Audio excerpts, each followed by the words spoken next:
تاریخ کے اوراق میں بھائی عموماً ہوتا یہ ہے کہ بادشاہوں کے تاج، ان کے تخت کی چمک دمک اور بس جنگوں کے احوال ہی محفوظ رہتے ہیں۔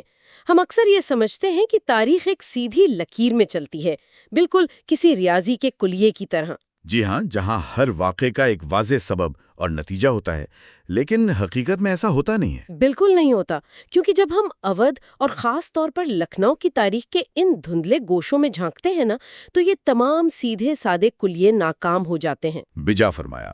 وہاں ہمیں محلات کی سازشیں، وفاداری کے ایسے کڑے امتحانات اور جائیداد کی ایسی کشمکش نظر آتی ہے جو انسان کو یہ سوچنے پر مجبور کر دیتی ہے کہ رشتوں کی اصل بنیاد آخر ہے کیا؟ بالکل جناب، اور اسی لیے محترم، سبت احمد قمر جائسی کی شاندار تصنیف یاد رفتگاں کے اوراق پلٹتے ہوئے آج کی اس علمی نشست میں ہمارا مقصد محض واقعات گننا نہیں ہے۔ جی، بلکہ اس تہذیب، ان پیچیدہ انسانی نفسیات اور اس ناپائیدار دنیا کے فلسفے کی گہرائی میں اترنا ہے جو ان کہانیوں میں چھپا ہے۔ جی ہاں، تو اگر ہم پچھلی گفتگو کا تسلسل جوڑیں جو ہم نے 8ویں باب میں کی تھی، تو منشی غلام حسین خان بہادر کی داستان تو بھائی کسی سنسنی خیز اور حیرت انگیز مہم جوئی سے کم نہیں لگتی۔ میرا مطلب ہے کسی اسپائی ناول یعنی جاسوسی ناول کی طرح۔ 100% درست کہا آپ نے۔ ایک عام سے پس منظر سے اٹھ کر وہ برطانوی ریزیڈنٹ مسٹر ریکٹس کے میر منشی کے عہدے تک پہنچ گئے۔ یہ کوئی معمولی بات نہیں تھی۔ ذرا اس واقعے کی وسعت کا تصور کیجئے نا، جب نواب نصیر الدین حیدر نے شاہ انگلستان کے لیے لاکھوں روپے مالیت کا جواہر نگار تاج اور بیش قیمت تحفے بھیجے۔ جی، اور اس کٹھن اور نازک سفارتی مہم کے لیے منشی غلام حسین کا ہی انتخاب کیا گیا۔ یعنی ان کی سفارتکاری اور درباروں میں ان کا رعب اپنے آپ میں ایک طلسماتی حیثیت کرتا تھا۔ ارے اور وہ واقعہ بھی تو کتنا حیران کن تھا نا، جب ریاست کے وزیر اعظم معتمد الدولہ کو گرفتار کرنے کی سازش تیار کی گئی۔ بالکل، اور دیکھیے وہ لمحہ ان کی حکمت عملی کی سب سے بڑی مثال ہے۔ منشی غلام حسین ریزیڈنٹ کا وہ انتہائی خفیہ اور حساس پیغام لے کر رسالہ دار فقیر محمد خان کے پاس پہنچتے ہیں۔ ہاں، اور جب وہ وہاں پہنچتے ہیں تو منظر کیا ہوتا ہے؟ رسالہ دار صاحب نہایت اطمینان سے مرغوں کی لڑائی یعنی مرغ بازی دیکھ رہے ہوتے ہیں۔ جی جناب، بالکل ایسا ہی تھا۔ ایک طرف ریاست کے سب سے طاقتور وزیر کی گرفتاری کا پروانہ آ رہا ہے، سیاست کے ایوانوں میں ایک زلزلہ برپا ہونے والا ہے، اور دوسری طرف اقتدار کے ستون نہایت بے فکری سے مرغوں کی لڑائی سے لطف اندوز ہو رہے ہیں۔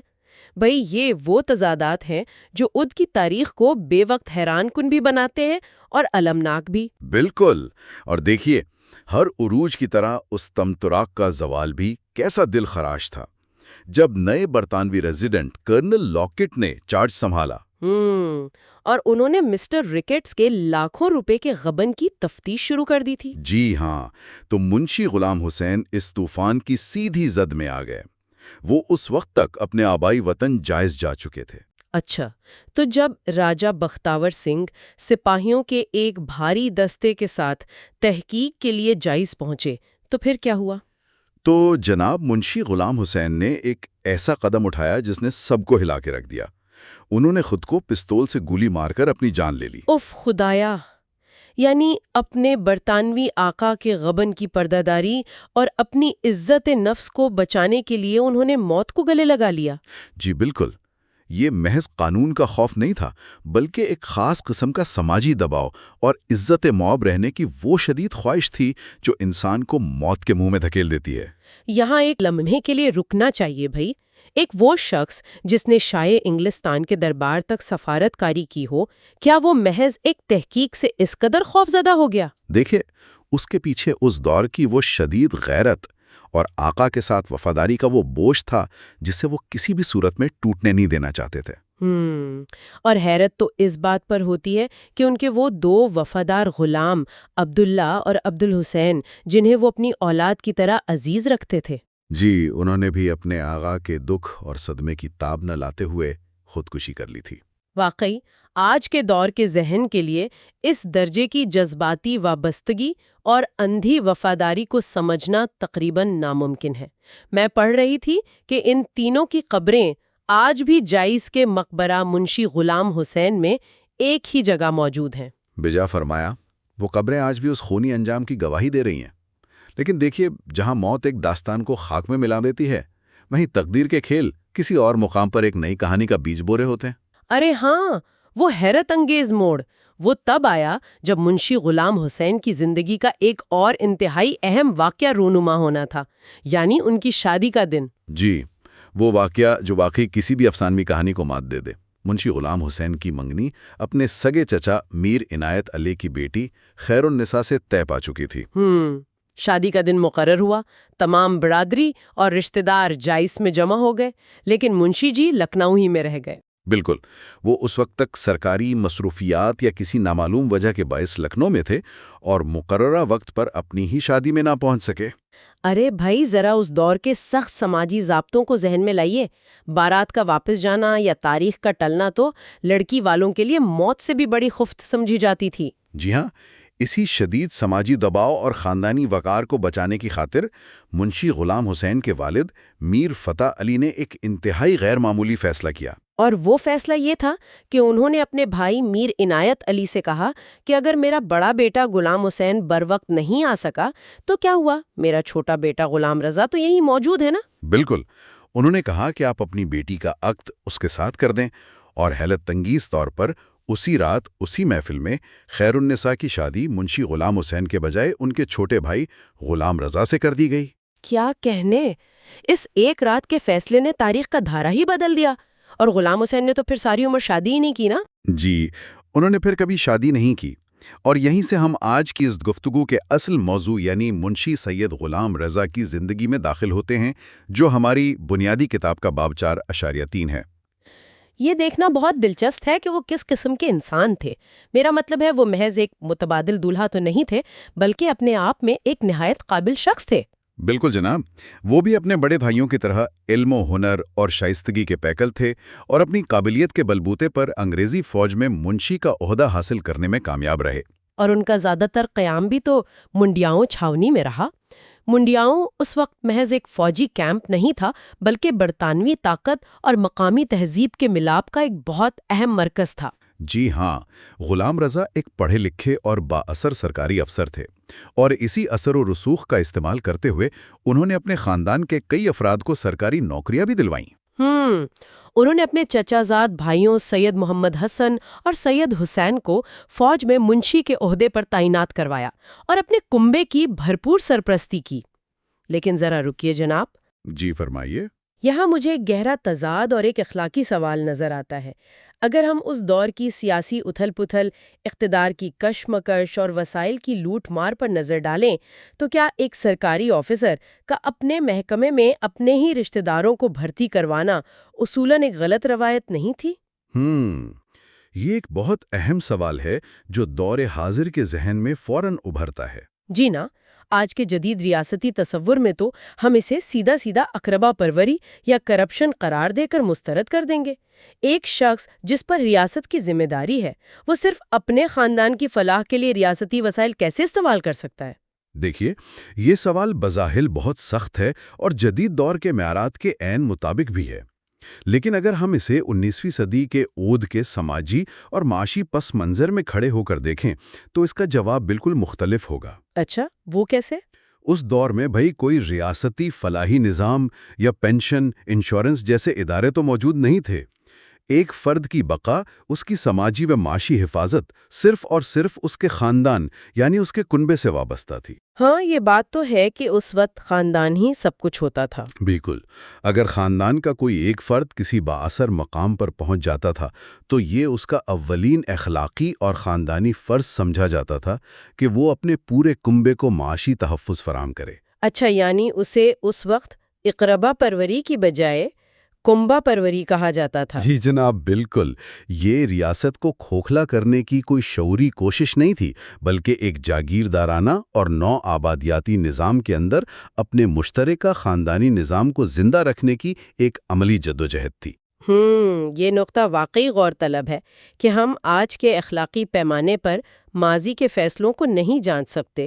بقا کی وہ جدوجہد ان کے لیے خاندانی فرض تھی۔ جی، منشی غلام رضا کا یہ عمل ان کے نزدیک خاندانی محبت اور سرپرستی کا اعلیٰ ترین نمونہ تھا، اور اگر ان کی ذاتی اور ازدواجی زندگی کا جائزہ لیا جائے تو وہ بھی خاصی متنوع تھی۔ ہاں، خیرالنساء جو ان کی پہلی زوجہ بنی، ان سے ان کی 2 بیٹیاں پیدا ہوئیں، کنیز زہرا اور امت الزہرا۔ بالکل، اور یہ وہی امت الزہرا ہیں جو بعد میں ایک عظیم علمی شخصیت مجتہد العصر سید سبت حسین صاحب قبلہ جونپوری کی نانی بنی۔ ماشاءاللہ، یعنی ان کی نسل نے علمی اور روحانی طور پر بھی اپنا لوہا منوایا۔ لیکن منشی غلام رضا کا خاندان یہیں تک محدود تو نہیں تھا؟ جی نہیں، خاندانی وسعت یہیں تک محدود نہیں تھی۔ دوران ملازمت جب وہ منڈیاؤں چھاونی میں مقیم تھے تو انہوں نے وہاں ایک اور نکاح کیا۔ منڈیاؤں والی بیگم۔ جی، اس دوسری زوجہ سے بھی ان کی کئی بیٹیاں ہوئی، جن میں سلیم بیگم، جو تاریخ میں جعفری بیگم کے نام سے مشہور ہوئیں، سنے بیگم اور کربلائی بیگم شامل تھیں۔ اور اسی زوجہ کے بطن سے ان کے 3 بیٹے بھی پیدا ہوئے تھے، منشی کلب حسین، منشی کلب حسن بلیغ اور منشی غلام مہدی۔ بالکل، اور یہیں سے اس خاندانی داستان میں وہ تلخ اور حیران کن موڑ آتا ہے جس نے بعد کی نسلوں کی تقدیر کا فیصلہ کیا۔ جی، وہ جائیداد والا مسئلہ۔ جب منشی غلام حسین نے خودکشی کی تو وہ لا ولد تھے۔ ان کی بے پناہ دولت اور جائیداد ان کے چھوٹے بھائی منشی غلام رضا کو مل گئی تھی۔ جی ہاں، اور جب غلام رضا کا انتقال ہوا تو وہ تمام جائیداد اور دولت غلام رضا کی پہلی بیوی کی بیٹی یعنی کنیز زہرا کے قبضے میں چلی گئی۔ اور اس مقام پر اس معاشرے کا ایک ایسا نفسیاتی اور سماجی رویہ سامنے آتا ہے جو مجھے تو بہت حیران کن لگا۔ جی، آپ منڈیاؤں والی بیوی کے بیٹوں کی بات کر رہی ہیں؟ بالکل، وہ تینوں بیٹے یعنی کلب حسین، کلب حسن اور غلام مہدی، وہ تینوں جوان تھے، وارث تھے، مگر ان کا رویہ کیا تھا؟ ان کا رویہ اس قدر تن بے تقدیر اور قناعت پسند تھا کہ انہوں نے اپنے باپ کی اس بے تحاشا جائیداد پر کوئی دعویٰ ہی پیش نہیں کیا۔ ارے بھائی، انہوں نے اس حق کو حاصل کرنے کی کوئی قانونی، سماجی یا خاندانی جدوجہد سرے سے کی ہی نہیں۔ یہ تو انسانی نفسیات کا ایک عجیب و غریب معمہ لگتا ہے۔ بالکل معمہ ہے، آپ ذرا سوچئے، اس دور میں اتنی بڑی جائیداد چھوڑ دینا۔ یہ تو بالکل اس طرح ہے نا جیسے کسی کی جیب میں ایک بہت بڑی لاٹری کا انعام یافتہ ٹکٹ رکھا ہو، اسے معلوم بھی ہو کہ یہ کروڑوں کی مالیت کا ہے، مگر وہ محض اپنی سستی کاہلی یا کسی غلط فہمی پر مبنی تصوف کے زیر اثر اس ٹکٹ کو کیش کروانے کے لیے چند قدم چل کر بینک تک ہی نہ جائے۔ بہت خوب، یہ تشبیہ اس صورتحال کی بالکل درست عکاسی کرتی ہے۔ یہ کوئی دنیا سے بے رغبتی نہیں تھی، یہ سراسر بے عملی تھی۔ جی ہاں، ایک طرف ان کے بزرگوں کی محنت سے کمائی ہوئی اور خون سے سینچی ہوئی ریاست تھی، اور دوسری طرف ان وارثین کی یہ پراسرار خاموشی۔ عام طور پر ہم معاشرے میں دیکھتے ہیں کہ جائیداد کے بٹوارے میں بیٹیاں یا بہنیں اپنا حصہ مانگنے سے جھجکتی ہیں یا انہیں سماجی دباؤ کے تحت خاموش کرا دیا جاتا ہے۔ ہاں بالکل ایسا ہی ہوتا ہے۔ مگر یہاں معاملہ بالکل برعکس تھا۔ طاقتور بھائی مکمل طور پر خاموش اور بے عمل بیٹھے تھے، اور خاندان کی تمام دولت ایک بہن کی تحویل میں جا چکی تھی۔ ان بھائیوں نے غربت قبول کر لی، مگر ہاتھ پاؤں مارنے کی زحمت گوارا نہیں کی۔ لیکن بھائی، اسی اندھیرے اور بے عملی کے بیچ اس خاندان کی ایک خاتون نے وہ قدم اٹھایا جس نے تاریخ میں ان کا نام ایک روشن مثال بنا دیا۔ جی، آپ یقیناً جعفری بیگم کا ذکر کر رہی ہیں، سلیم بیگم عرف جعفری بیگم۔ جی ہاں، جب میں ان کے بارے میں پڑھ رہی تھی تو مجھے ان کی شخصیت نہایت متاثر کن لگی۔ جعفری بیگم واقعی ایک اقبال مند دوراندیش اور باہمت خاتون تھیں۔ جب انہوں نے دیکھا کہ ان کے سگے بھائی اس قدر بے حس اور بے عمل ہو چکے ہیں کہ وہ اپنا اور اپنے خاندان کا جائز حق بھی مانگنے کو تیار نہیں، تو انہوں نے حالات کے سامنے گھٹنے ٹیکنے سے انکار کر دیا۔ انہوں نے اپنے شوہر ڈپٹی غلام حیدر کی مدد لی اور براہ راست انصاف کے حصول کے لیے عدالت کا دروازہ کھٹکھٹا دیا۔ بالکل، اور دیکھیے، یہ کوئی معمولی بات نہیں ہے۔ اس واقعے کے سماجی پہلو پر ذرا غور کریں۔ 19ویں صدی کا لکھنؤ ایک ایسا معاشرہ جہاں پردے کی سخت پابندیاں تھیں، جہاں خواتین کا گھر کی 4 دیواری سے باہر نکل کر سماجی اور معاشی معاملات میں دخل دینا معیوب سمجھا جاتا تھا۔ جی، ایسے ماحول میں ایک پردہ نشین خاتون کا اپنے اور اپنے بے عمل بھائیوں کے حقوق کی خاطر قانونی پیچیدگیوں میں پڑنا، وکلاء اور عدالتوں کا سامنا کرنا، یہ واقعی غیر معمولی تھا۔ بالکل، یہ خواتین کی خود مختاری، جسے ہم آج کے دور میں فیمنن ایجنسی کہتے ہیں، اس کی اور عزم و استقلال کی ایک ایسی مثال ہے جو آج کے دور میں بھی حیران کر دیتی ہے۔ اور انہوں نے میر پناہ علی اور میر مراد علی جیسے خاندان کے طاقتور اور اثر و رسوخ والے مردوں کے خلاف زبردست مقدمے بازی کی۔ جی، یہ ثابت کرتا ہے کہ وہ محض جذباتی نہیں بلکہ انتہائی ذہین اور عملی سوچ رکھنے والی خاتون تھی۔ اور ان کی یہ زبردست جد و جہد کا نتیجہ کیا نکلا؟ نتیجہ یہ نکلا کہ وہ یہ مقدمہ جیت گئیں۔ عدالت کے ذریعے اس جائیداد کا باقاعدہ اور منصفانہ بٹوارا ہوا۔ سبحان اللہ!